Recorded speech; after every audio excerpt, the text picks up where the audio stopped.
بات ہو رہی ہے تعلیم اور تربیت کے حوالے سے، مفتی محسن صاحب ہمارے ساتھ موجود ہیں۔ محسن بھائی، اگر ہم ایک بات کریں کہ اچھے اور بہترین معاشرے کی، تو اس میں تعلیم کے ساتھ تربیت کا ہونا کتنا ضروری ہے؟ اعوذ باللہ من الشیطان الرجیم، بسم اللہ الرحمن الرحیم۔ قال اللہ تعالیٰ فی القرآن المجید وقل رب زدنی علما آمنت باللہ صدق اللہ العظیم۔ اللہم صلی اللہ سیدنا مولانا محمد علیہ وسلم صلی اللہ علیہ۔ شہری بھائی، جو آپ نے بات کہی کہ آج کے معاشرے میں جہاں ہم علم حاصل کر رہے ہیں وہاں تربیت جو ہے اس کا کتنا اہم رول ہے یا اس کی کیا اہمیت ہے، تو ہم سب سے پہلے اللہ کے رسول کی حدیث کی طرف چلتے ہیں۔ حضور نے فرمایا کہ علم حاصل کرو من المہد الی اللحد،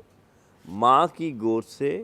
قبر کی آغوش تک۔ ماں کی گود میں کیا علم حاصل ہوگا؟ مراد کیا ہے کہ ماں کی گود وہ پہلی تربیت گاہ ہے،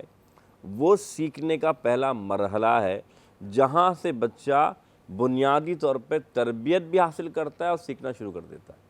یعنی ماں ہی جانتی ہے کہ ایک بچہ جب روتا ہے تو اسے پتہ ہوتا ہے کہ ابھی سے بھوک لگی ہے یا پیاس لگی ہے۔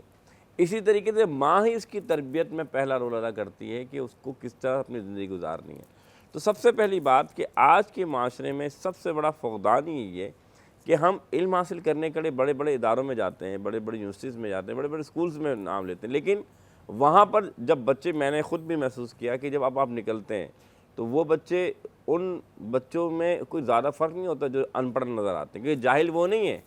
جسے پڑھنا لکھا نہ آئے، جاہل وہ ہے جسے تمیز نہ ہو۔ آپ مسئلہ ہی یہی ہے کہ اللہ کے رسول نے جیسے فرمایا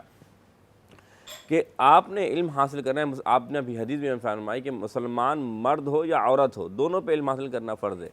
علم حاصل کرنا فرض ہے کون سا؟ جو علم نافع ہو، یعنی ایسا علم جس کو حاصل کرنے کے بعد آپ دوسروں کے لیے وہ علم پہنچانے والے، ان کو نفع دینے والے ہوں۔ ایسا نہ ہو کہ آپ تو عالم، یعنی آپ ایک علم والے بن گئے لیکن معاشرہ آپ سے جو ہے وہ پریشان ہے یا وہ تکلیف میں آیا کہ بھائی یہ آپ کا بگاڑ۔ تو اس لیے بہت ضروری ہے، اور اسلام نے تربیت کا مرحلہ جہاں ماں کی گود سے رکھا، وہاں اسلام نے تربیت کا مرحلہ ہر لمحے ہر استاد کے لیے رکھا کہ ایک اچھا، ابھی آپ نے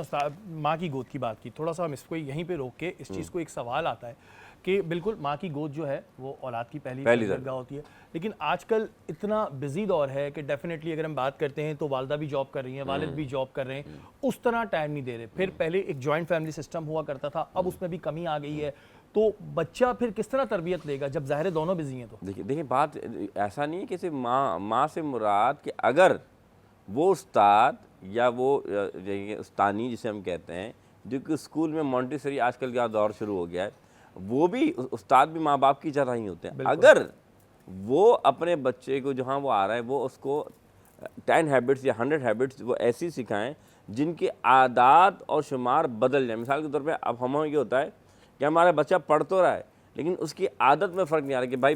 بیٹھ کے کھانا یا نہیں کھانا، 3 سانسیں پانی پینا یا نہیں پینا۔ اگر یہ چیزیں تربیت کے ماحول میں ڈھال لی جائیں، بچے کی بیس بنیاد بہتر ہو جائے، تو آگے آنے والے وقت میں وہ اسی پر عمل پیرا ہوگا۔ اچھا محسن بھائی، یہ بات تو آپ نے بالکل ٹھیک کہی کہ یہ چیزیں ہونی چاہیے۔ ہمیں یاد ہے کہ جب ہم چھوٹے تھے کہ بھئی 3 آپ نے گھونٹ میں پانی پینا ہے یا اس طرح کرنا ہے، لیکن ظاہر ہے یہ چیزیں ایسچ اسکول میں ایک دفعہ بتا دی جائیں گی، 2 دفعہ بتا دی جائیں گی، لیکن جو گھر میں آپ اتنا لمبا عرصہ گزار رہے ہیں، سپوز 18 گھنٹے یا 14 گھنٹے، تو یہ تو وہاں سے سکھانے والی چیزیں ہیں نا۔ ٹھیک ہے، جیسے ابھی آپ نے ایک جملہ کہا کہ اگر ماں باپ دونوں بزی ہیں، تو میں یہ کہتا ہوں کہ آج انسٹیٹیوشن، دیکھیں درس گاہ جو ہوتی ہے نا وہ تربیت گاہ بھی ہوتی ہے۔ بالکل، آپ صرف اس کو ایسا نہ سمجھیں کہ وہاں پر، حضور نے ایسے تو نہیں فرمایا، حضور نے فرمایا جب ایک مسلمان نکلتا ہے، ایک بچہ طالب علم نکلتا ہے